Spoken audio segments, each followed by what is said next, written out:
Jackie Boy me dit « Bonjour Pierre, que penses-tu de l'article de l'équipe sur l'UNFP et ses petites magouilles ?»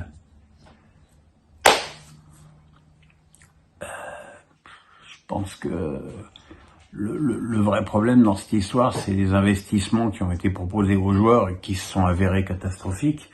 Alors, des mauvais investissements, il n'y a pas besoin de s'appeler l'UNFP pour en proposer. Et puis il y a des investissements qui s'avèrent mauvais dans la durée.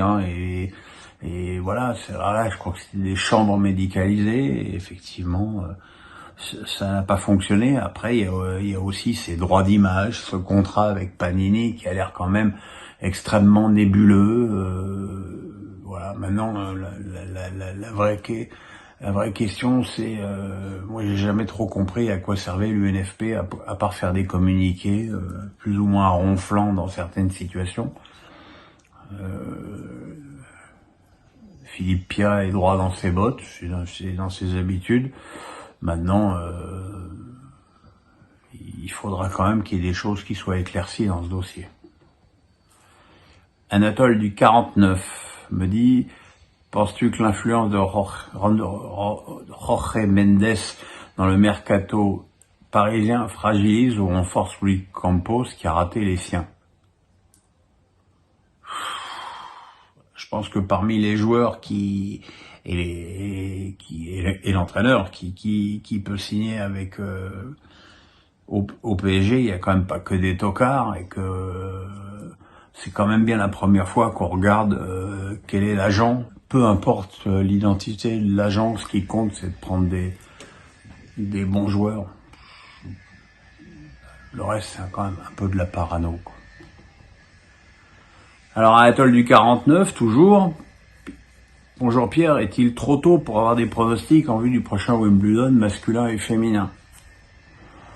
Non, à partir du moment où Djokovic, comme à son habitude, ne fait aucun tournoi de préparation sur gazon, je pense que Djokovic sur gazon a énormément d'avance sur beaucoup de monde et que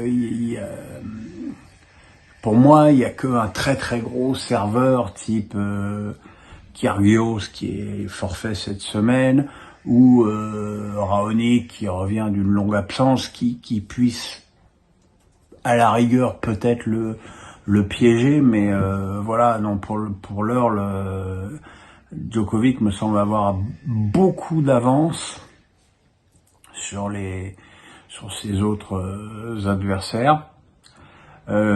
Côté filles, c'est un peu comme tous les tournois, c'est un peu, on jette la pièce en l'air. Alors, même si Swiatek a pas mal d'avance sur terre battue, c'est pas du tout le cas sur gazon. Il y a Rybarinka qui a gagné l'année dernière, qui est quand même forte.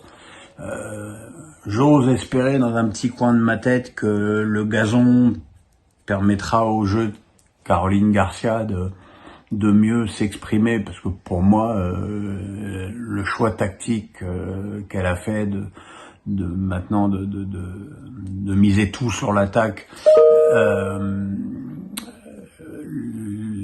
lui barre la route sérieusement à Roland-Garros. Voilà, on n'est pas à l'abri qu'elle nous fasse une belle quinzaine à Wimbledon. Après, il y a toujours une fille qui peut sortir du chapeau.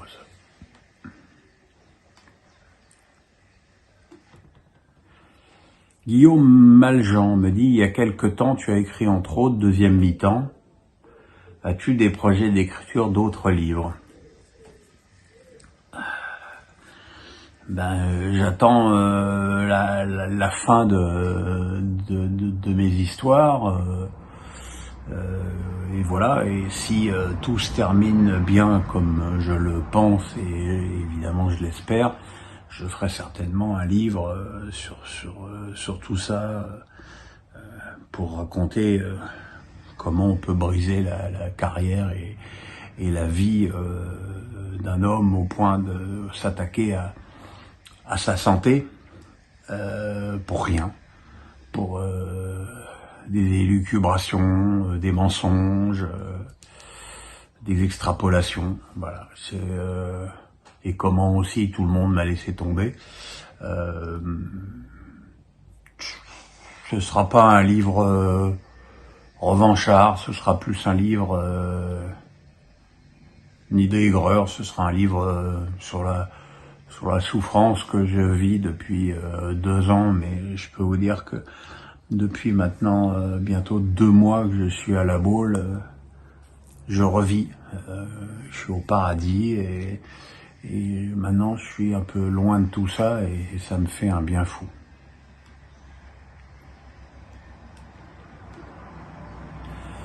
Alex Nissa du 06, comme d'hab. Nice fait tout pour attirer le bris, c'est ce qui a le don d'agacer Loïc Ferry, et ça me paraît risqué pour Nice de vouloir miser sur un entraîneur qui n'a pas encore une grosse expérience sur un banc professionnel. Ça paraît risqué, mais quel est le pari de Nice? Quelle est la volonté d'Ineos avec ce club? Qu'est-ce qu'ils veulent faire? Est-ce qu'ils veulent... je rappelle que lorsqu'Ineos arrivait, le but du jeu, c'était de concurrencer Paris. Pour l'instant, ce qui serait bien, c'est de se qualifier pour une Coupe d'Europe par le biais du championnat, ce dont le club a été extrêmement loin cette année. Voilà, donc...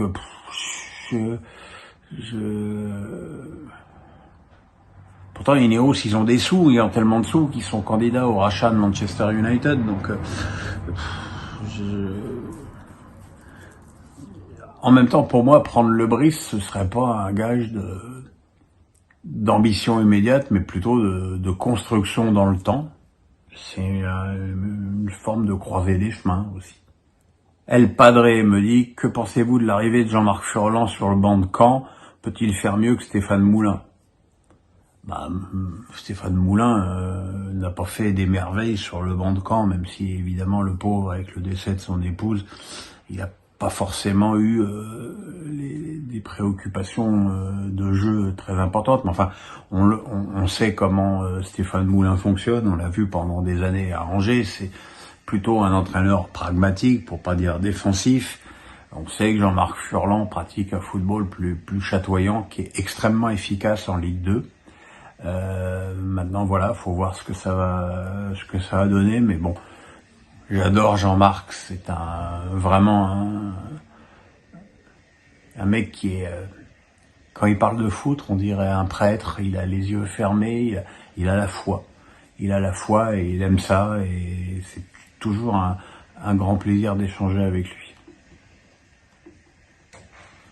Tom Cousin: pensez-vous logique que certains joueurs veuillent jouer les JO en sachant qu'ils disputeront l'Euro 2024 juste avant? Je vais te poser la question à l'envers. Est-ce que si Mbappé et Griezmann veulent faire les Jeux Olympiques, on va dire: bah non papa, t'as fait l'Euro, on veut pas de vous? Évidemment que non, les JO en plus ont lieu à Paris, c'est quand même quelque chose d'extrêmement important. Ils voudront participer à cette grande fête du sport dans la capitale de leur pays. Moi, je trouve ça plutôt bien. Ça mettra en plus un coup d'éclairage sur le football aux Jeux Olympiques, qui en a quand même pas souvent. Donc moi, ils font ce qu'ils veulent. Après, ce sera à voir avec leur club de l'époque, ce qu'ils veulent, s'ils les autorisent ou pas. Et enfin, la question de Manu B. Luis Enrique semble être à coup sûr désormais le futur entraîneur du PSG. Quelle est ta position à ce sujet, et où le plaçais-tu dans le rang des prétendants à la place sur le banc du PSG? Pour rien te cacher, il n'y avait pas grand-chose qui m'emballait vraiment totalement. Certainement pas Mourinho, pour des raisons déjà très personnelles, puisque comme j'ai pu le dire dans une réponse sur Twitter, c'est probablement un des mecs les plus désagréables que j'ai pu croiser dans ma carrière de journaliste. Il m'avait vraiment répondu comme une merde quand il était entraîneur de Tottenham. Et puis j'aime pas le foot qu'il préconise. J'ai trop souvenir de classico avec lui sur le banc du Real, où les matchs avaient tourné au pugilat. Je rappelle quand même qu'il avait frappé l'entraîneur de Barcelone qui est malheureusement décédé depuis. Donc voilà, j'aime pas son comportement, j'aime pas son football. Donc pour moi c'était un peu tout sauf Mourinho. Mota, malgré l'amour, et je pèse mes mots, que je lui porte, c'était quand même un peu casse-gueule parce que pour l'instant il est entraîneur que de Bologne. Alors pouvoir imposer des idées tactiques à des joueurs très moyens, c'est une chose. Coacher des stars en est une autre. Quand c'est ça, c'est une sorte de mini Mourinho. T'es pas fan non plus. Après, il y a les élucubrations type Xavi Alonso qui débutent très bien, mais qui, comme je viens de le dire, débutent à Leverkusen. Donc c'est vrai que moi, si je faisais un peu le bilan, bon, sachant que les Zidane est un mirage, comme les Saoudiens à l'OM, du coup, la candidature qui me paraissait à la fois la plus sérieuse et la plus intéressante, c'était celle de Luis Enrique. Parce que Luis Enrique, il a quand même gagné la Ligue des Champions avec le Barça. Alors c'est vrai que lui, il avait Messi, Suarez, Neymar en attaque, et que forcément ça aide. Voilà, mais on l'a vu aussi avec une équipe d'Espagne dépourvue d'attaquants de haut niveau. Et faire un football de possession totalement stérile, je pense que la vérité est entre les deux. Je pense que c'est un mec très bien qui lui aussi a vécu un drame dans sa vie avec la perte de sa petite fille. Et c'est un mec avec du caractère, avec des idées. Alors le truc, c'est que je pense que s'il vient au PSG, ça m'étonnerait que le club joue en 3-5-2, alors que c'était plutôt l'axe de recrutement de Campos. Est-ce que ça va coller avec Campos? Est-ce que Campos est en position d'imposer quoi que ce soit à un coach? Voilà, c'est toutes ces questions qu'il faudra répondre, mais